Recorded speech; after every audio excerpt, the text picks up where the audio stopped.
Remember when you thought we were selling a Robinhood? That was a tough one to break to you. Dude, Robinhood wore robes. It makes sense. Yeah. Well, you had to handle that one delicately. You Yeah. had to let me down easy on that one. Trust me, I'll goggle it. I'll goggle it right now. Here we go. All right, we'll hit the pod. 3, 2. This is Nick. This is Jack. It's Thursday, the new Friday, July 18th. And today's pod is the best one yet. This is a TBOY. Nick and I are whipping up the top 3 pop business news stories you need to know today. But Jack, can I please tell you that I had one of the best nights of my life exactly 1 week ago? Did I tell you that, man? 1 week ago, we were together. I was at your place because Yeti's last week at this time, Jack and I ordered a pizza, made ice cream sundaes, and then watched movie trailers for the entire evening. No, we also watched a Seinfeld episode at the end. I knew you were going to add it on. Dude, it was like a throwback to freshman year. We would do the same exact thing when we were 20 years old. Jack, I got to say, the new Gladiator trailer, not that great. Not that great. The CGI is pretty good. It is pretty But, not so much. good. The Seinfeld episode?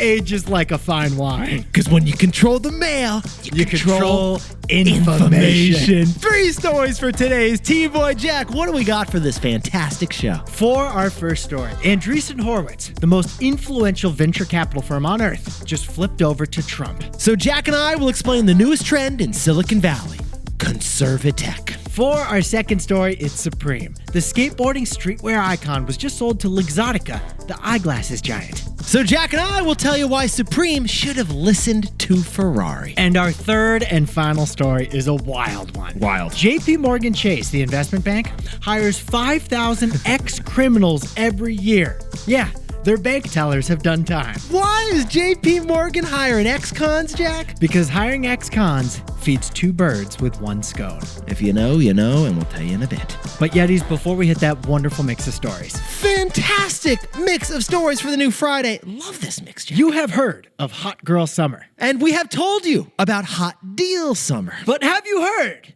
about Hot Hydrangea Summer? Hot Hydrangea Summer. Yetis, according to the New York Times, hydrangea growth is at a hysterical level right now. I don't need the New York Times to confirm that. I just have to look out my window, Nick. I think one of them just hit you in the face. Get this, besties. Hydrangea flowers are blossoming at their highest historical rate in history. This is the biggest summer for hydrangeas since photosynthesis was invented. Well put. Because hydrangeas, they're that big blue, pink, white, bubbly, bally kind of like flower thing, right? They're very bouncy. You see them at every country club and every New England barn wedding. Oh, and there's nothing baby boomers love more than talking about their hydrangeas. Have you seen the hydrangeas? Come over. I'm no boomer, but my house is drowning in hydrangea petals right now. I was just talking to my in-laws, Jack. They said they didn't water the hydrangeas, and then they said they overwatered the hydrangeas. Everyone's talking hydrangeas. Yetis, as of July, hydrangeas in America are the top trending flower on TikTok. In fact, one video of purple hydrangeas hanging out in Connecticut got 5 million views. Connecticut is the capital of hydrangeas. That's a good point. We should point that out. But there's 2 reasons for the hot hydrangea summer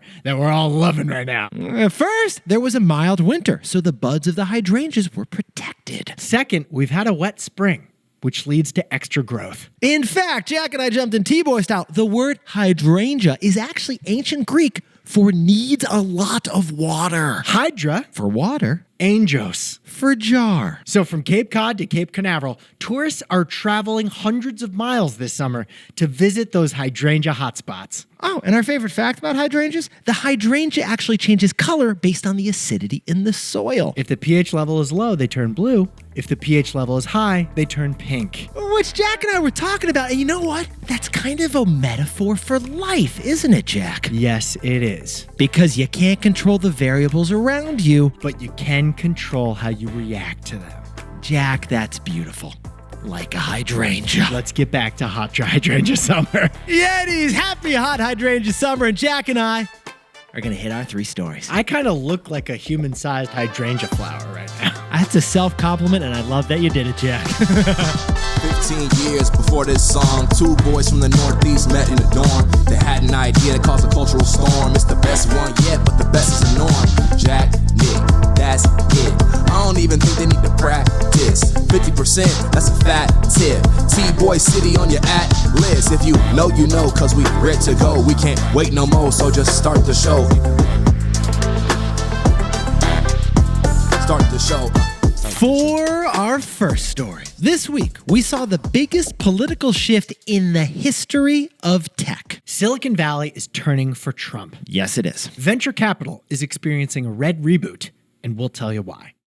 Yes, we will. Now, Yetis, as you know, I live in San Francisco. It's one of the most liberal cities in the United States. But as I was sharing with Jack recently, something noticeably changed in just the last few months. Well, last month, you couldn't get home because the streets were blocked by the police. I was leaving our podcast recording and I couldn't get back to Pacific Heights because there was a Trump fundraiser in a San Francisco backyard. That fundraiser was hosted by David Sachs, a venture capitalist and podcaster who hosted Donald Trump and people who supported Donald Trump in his home. I never thought I would see that day in San Francisco. $300,000 for the tickets, and they raised $12 million for Donald Trump in San Francisco. That party was metaphorically a bigger disruption to San Francisco than Uber or Airbnb were. But then that wasn't it, because then over last weekend, Elon Musk officially endorsed Donald Trump. And he's reportedly donating $45 million per month to get him elected. And then yesterday, Elon Musk tweeted that he's moving X, formerly Twitter, from California to the state of Texas. Plus, Donald Trump picked J.D. Vance as his running mate, who himself is an ex-venture capitalist. So Yetis, add it all up and hold on to your Allbirds, because San Francisco got so politically shook in the last month, you could see it on the Richter scale. But in just the past week, since Elon endorsed Trump, we saw even more shocking headlines. Because if Elon, the ultimate Silicon Valley innovator, is with Trump, then that may give cover for others in tech to go with Trump as well. And that's exactly what happened. This week, a who's who of venture capitalists based in California pledged their support for Trump for president. Silicon Valley, it got flooded with a red wave. It's GOP version 2.0. Or as Jack and I are calling it, conservatech. Because the next flip to Trump was the most influential venture capital firm on earth, Andreessen Horowitz. Andreessen Horowitz has invested billions of dollars into Facebook, Instagram, Robinhood, Pinterest.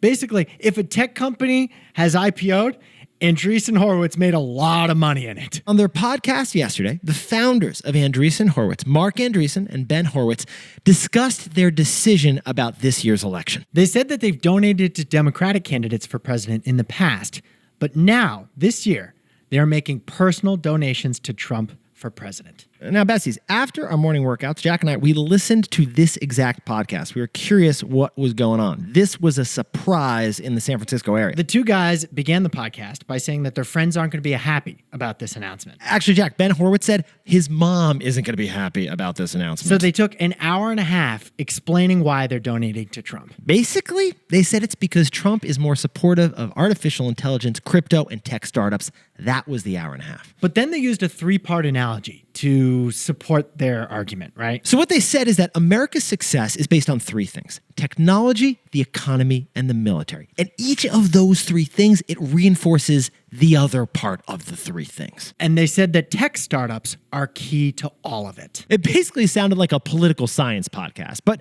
they've also said in the past that AI is everything. They even said that anything slowing AI's advance is tantamount to murder, because AI is going to save people's lives, they believe. So overall, after listening to this episode, Mark Andreessen and Ben Horowitz, they frame their decision for Trump as somehow a patriotic one, like they're defending tech founders. They say that this is for tech founders. That's why they're doing it. And they say that tech founders are fundamental to America's supremacy. And when you finish it, it's kind of like this academic argument they've made, but really, it just kind of hides their real motive. It seemed like their real motive was actually their own profits. And that got Jack and I thinking about a takeaway we haven't said on this pod, but we think this is the perfect place to say it. So, Jack, what's the takeaway for our buddies who are everyone in tech? Markets are a one-issue voter, and that one issue is profits.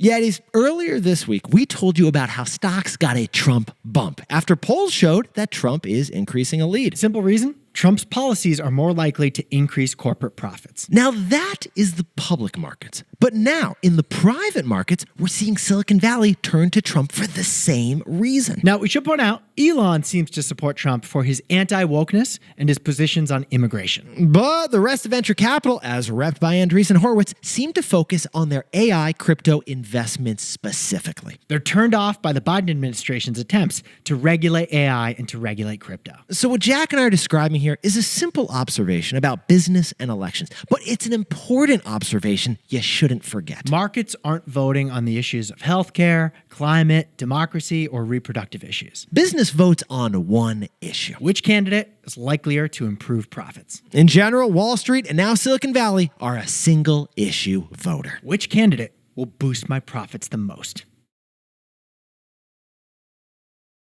For our second story, Supreme was just sold, get this, to an eyeglass company. Not a good look for the once trendy streetwear brand. We'll tell you how Supreme failed to follow the Ferrari model.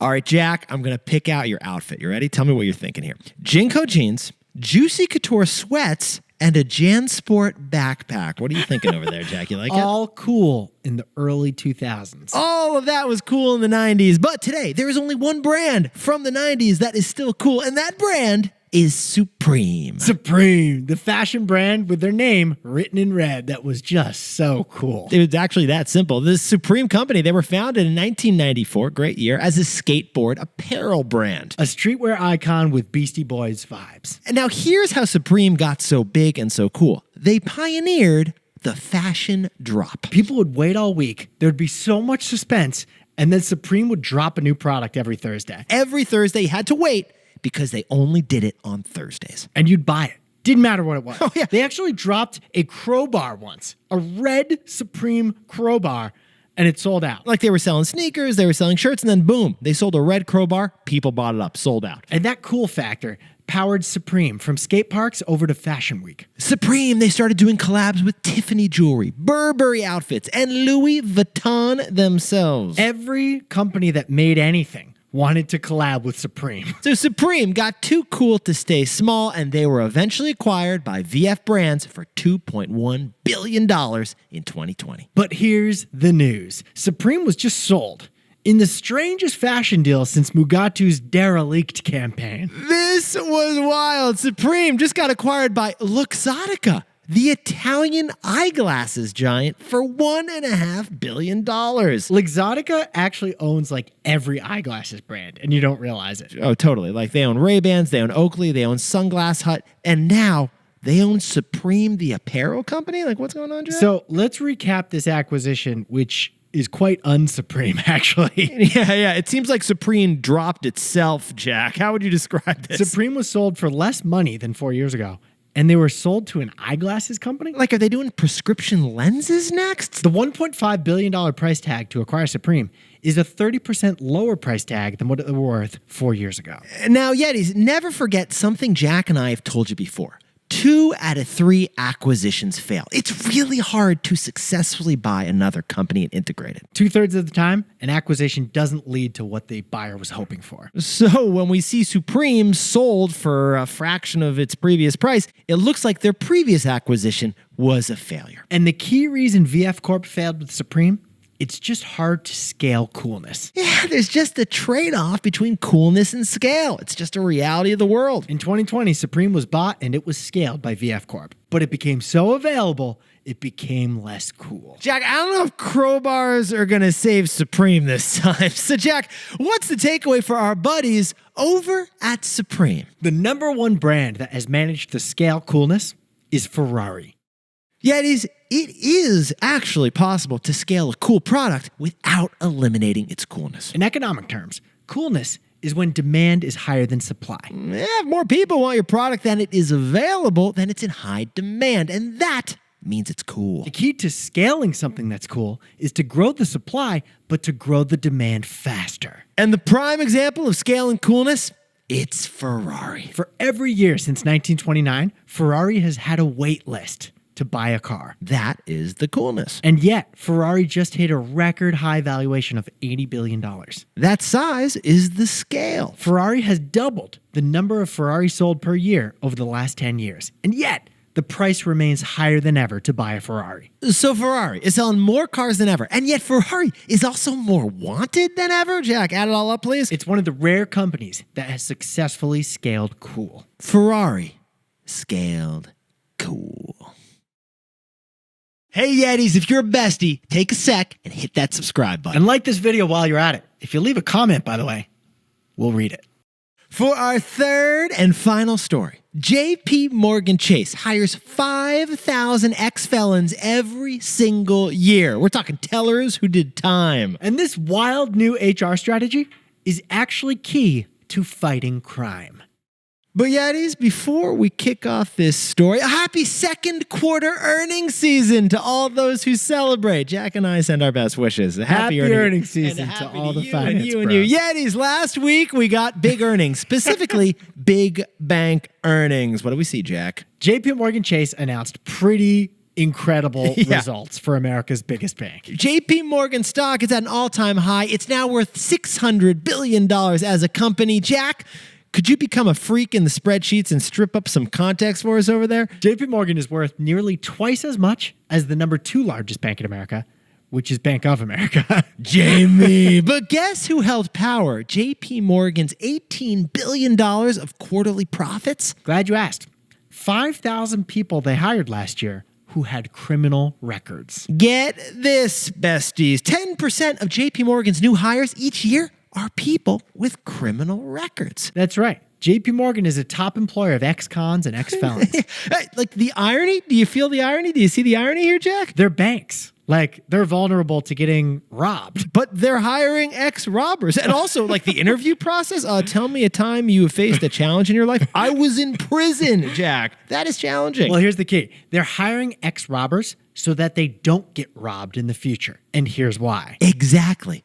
600,000 Americans are released from prison every year. And those 600,000, they need jobs or else they get desperate. And if they get desperate, that leads them back to crime. It's a vicious cycle. Yes, it is. And it's one reason why 1/3 of ex-cons end up back in jail. So a key way to reduce criminal recidivism, or people committing another crime, is to hire those ex-criminals. And that is why JP Morgan has adopted this radical new hiring strategy, or as they call it, a second chance. These people did their time. They've been rehabilitated by their time in prison. They paid their debt to society, and now they deserve a second chance. So Jack and I, we jumped in TBOY style, and we found some fascinating information. So Jack, what's the takeaway for all our buddies who are anyone hiring anyone? Hiring ex-criminals feeds 2 birds with 1 stone: crime and the economy.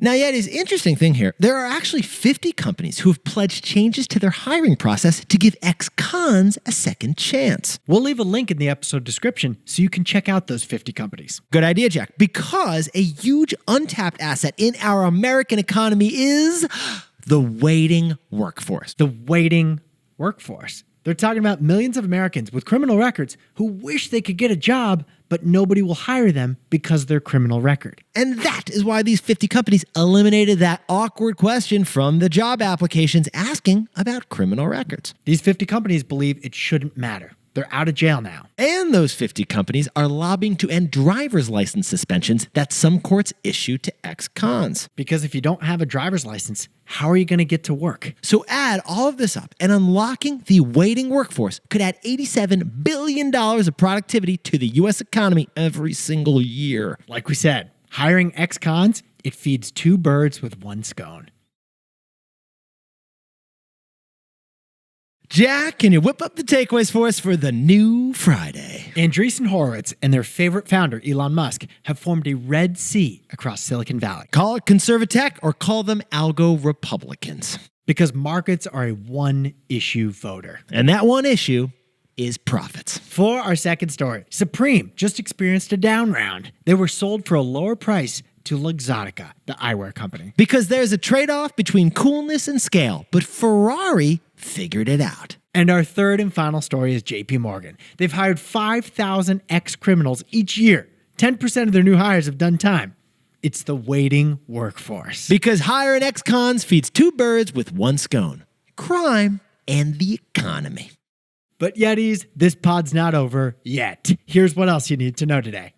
First, big day for Madison Avenue, New York City's luxury shopping street. It's looking good. The vacancy rate on Madison Avenue for retail stores is officially back to pre-pandemic levels. In the last quarter, 18 new stores opened up on Madison Avenue, including the brand new Valentino, which is very experiential, very fancy. Nick was just there. He told me that Madison Ave is buzzing like Brunello right now. Cucinelli, if you know, you know.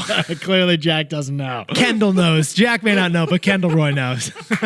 And second, Amazon Prime Day, the summer Christmas special, just wrapped up, and it already showed a record number. In just the first 7 hours of the two-day event, Amazon sales were already up 12% from Prime Day last year. Like we told you, it's hot deal summer. Every member of this economy is craving value. And that's why you dropped $87 buying another Tiwu. Jack, what's a Tiwu? A thing I won't use. Yeah.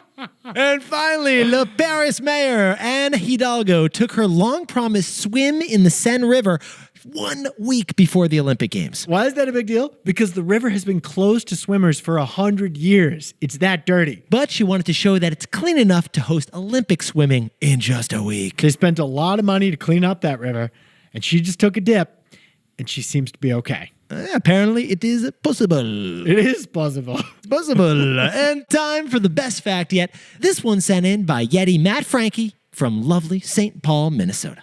Earlier this week, we did a story on Harley Davidson and millennials. Millennials don't seem to like Harley Davidson, so Harley Davidson doesn't like millennials either. Although we love the brand. Well, it's because Harley Davidson has a gray beard strategy. They just focus on selling bikes to baby boomers. But Matt is a millennial, and he works at a Harley dealership, so he told us what he thought. This could not have been more perfect. And here's what Matt said. He said our story could not have been more accurate. That Harley Davidson is doubling down on graybirds. They do have a graybeard strategy. But he pointed out there's one model that millennials are seeming to like. Specifically, millennials love the Harley Davidson Street Glide model bike. This thing is souped up. It's got a digital touchscreen. Yeah. It's got like heated seats. It's got LED lighting. It's basically a car with no doors and no roof. It feels like Exhibit pimped up this Harley Davidson for millennials, Jack. It looks unreal. I kind of want to get on one. Goes for about 30 grand, and I guess Millennial Millie is riding one right now. Matt, Jack and I don't have plans in Minnesota right now, but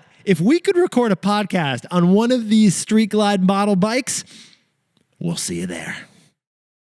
Yetis, you have looked fantastic all week because Jack and I, we're dropping something special tomorrow, aren't we, Jack? Hotline episode 4, where Nick and I take your questions and answer them live. Yes, we do. Oh, Jack, what's a cool little teaser? What was one of your favorite questions from the Hotline Pod? Gotta be that I have a buddy who's not named Nick, but he's as funny as you, Nick.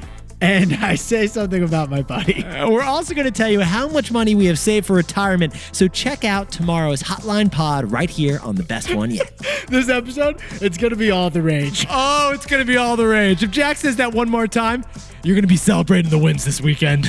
Nick and I will see you tomorrow. Can't wait.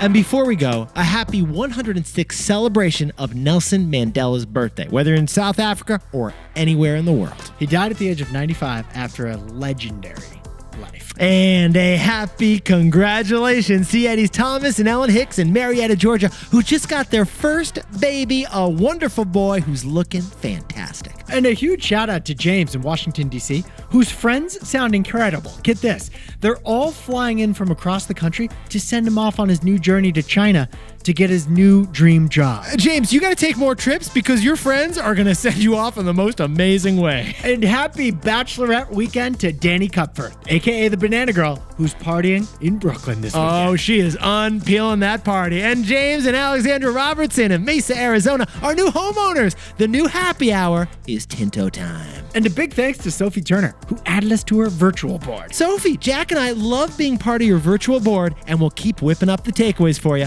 every quarter. Happy 49th birthday to Paul Woletz in St. Paul, Minnesota. And Vanessa Gallardo in San Francisco. Happy birthday. Celebrate the wins. Happy birthday to Dejon McDonald in Houston, Texas, who's just finishing his service as an Army officer. Thank you, Dejan. And Santi Segura is visiting Chicago, the proud owner of the Doggo Milo, who's missing the Dutch weather. Happy birthday to Nithin Karetti, born in Guntur, India, who's a huge Max Verstappen fan. And Anchai Sudamin is turning 33 years old, celebrating with a couple of Pinots getting popped up in Napa. Happy birthday to O-Ray, who's turning 28 in Los Angeles. Campbell and Virginia wish you the best year yet. And John Quinn's turning 25 years old with his three brothers, celebrating in Hotlanta, Georgia. Happy 27th birthday to Paul Fu in Los Angeles. And Maddie McGregor in Peoria, Illinois is watching the pod on YouTube for 3 years straight. Thank you, and celebrate the birthday wins, Maddie. And happy birthday to Maureen Papanastasiou in West Hartford, Connecticut. Maureen, thank you for listening to every single episode of T-Boy since episode number 1. Honestly, it means a whole lot to us. Thanks so much. You